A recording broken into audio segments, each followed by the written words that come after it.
So I know I don't do movie reviews that often, but I do like to sprinkle in a couple of movie reviews, just for the fun of it, because I only do movies I really do enjoy, or just huge. Like, I'm probably gonna do a bunch of reviews for the Dune movie when it comes out, but I just like to sprinkle little movie reviews. And today's movie review is for The Quiet Place Part 2. So I think yes, it will be spoilers, just because of the plot, and it's a sequel, and it's not like it's something different. But so that's just a warning. Your warning.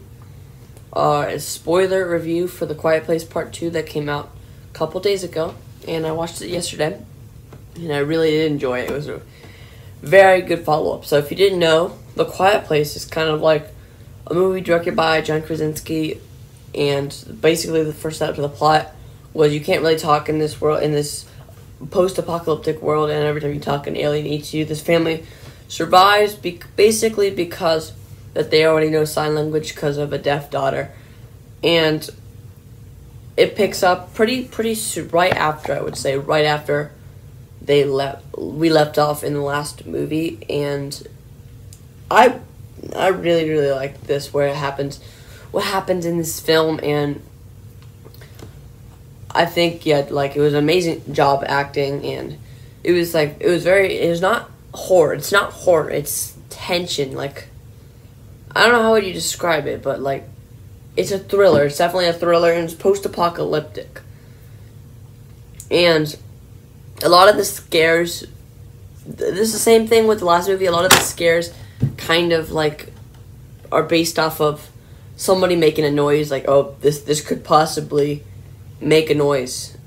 Oh, this person, like, they set that up, and then there's someone like trips and makes a noise, and that's a lot of their tension, because that's like how stuff kind of goes. And I really love how the last movie played out, and I think it was very strong here, the part 2.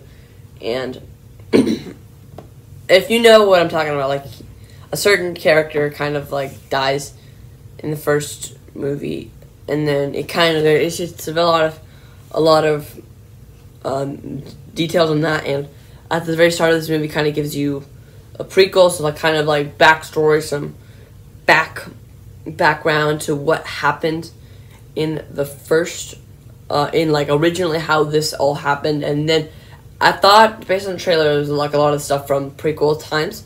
I thought, okay, this would be like mixed in prequel sequel, but no, it was literally just 10 minutes possibly of background, and then it was said Quiet Place Part 2, the intro, and then the movie came out from after.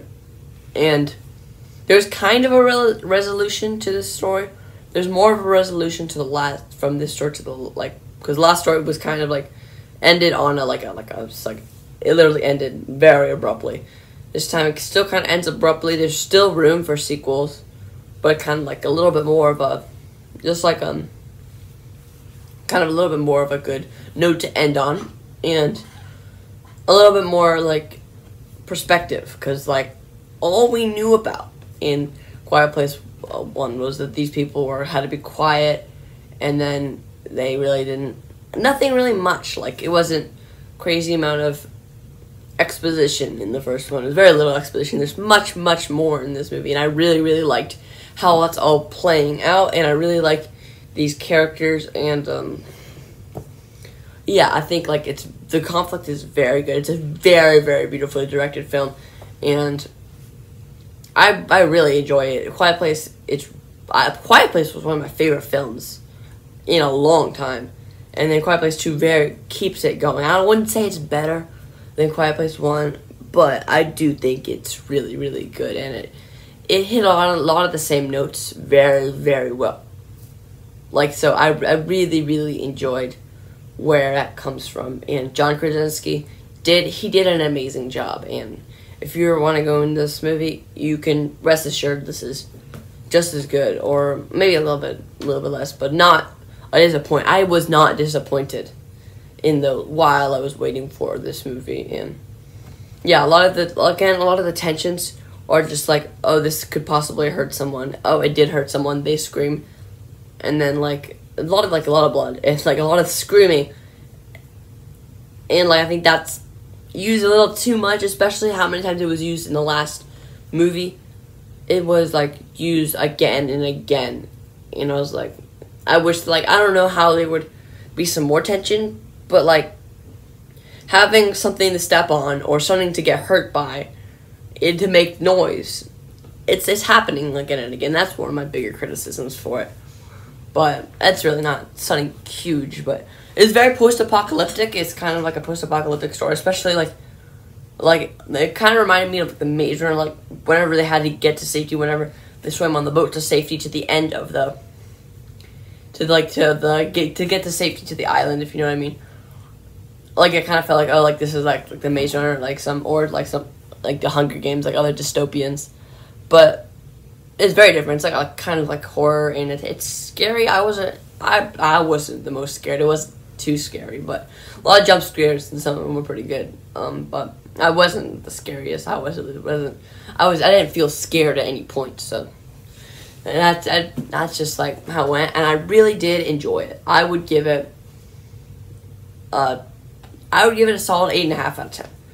I'm starting to review stuff by 10s, not by 5s, just because it gives more like perspective. That's what I'm just starting to do. But yeah, I thought it was really solid movie, and yeah, I know I don't do a lot of movie reviews, but I like to have a little bit. It's still not going to be as much as my book reviews.